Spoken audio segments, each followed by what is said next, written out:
The shape of things.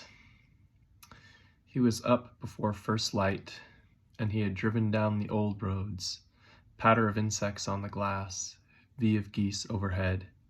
He pulled the truck into the dusty parking lot. Motes swim the air. A hesitant sun, scrim of clouds. He walks down the muddy path, thinking of his father, who used to take him hunting, decades ago now. He remembers the smell of his father's aftershave filling the cab of the car. He remembers the first time he saw his father shoot, the mallard falling across the blued space of the sky. He'd spent the night sleeping with his new girlfriend, the smell of her still across his unwashed cheeks. The slight breeze, the sounds of the marsh, clicking of insects, croak of bullfrogs, a heron's thin legs in the dark water. The shape of his life had changed, and as he thought of her, he realized he'd made the kind of mistake you can only make 3 to 4 times in a life. He'd loved the wrong woman. He'd have to tell her when he got home, but he knew himself well enough to know that he wouldn't. He lived inside his own shame. For now he hears the small thrashing of wings, and he raises the gun to his shoulder. The ducks keep flying long after his shot has rang out, the rest of the day to collect his failures. Final story is called Naming and Renaming. The child kept changing the names of the guinea pigs, first Lemon Cookie and Oreo, then Strawberry and Sophia, then names which have now been lost to time.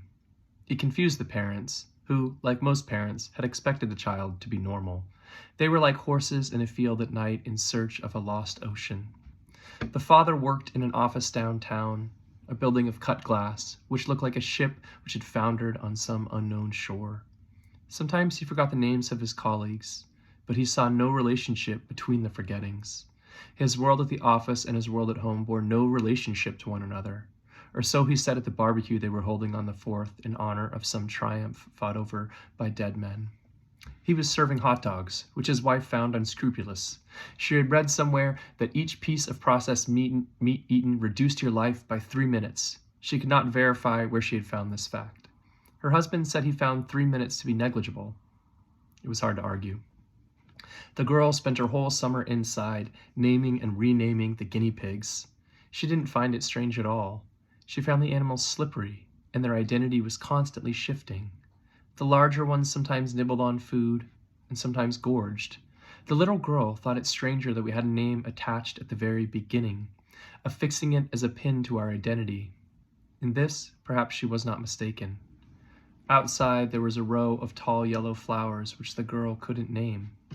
She'd seen a tiny yellow bird flitting among the flowers. Such was the beauty of the world, which she knew her parents could not see.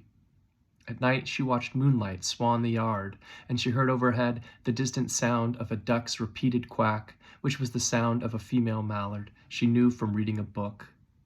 Beneath her the party was winding down.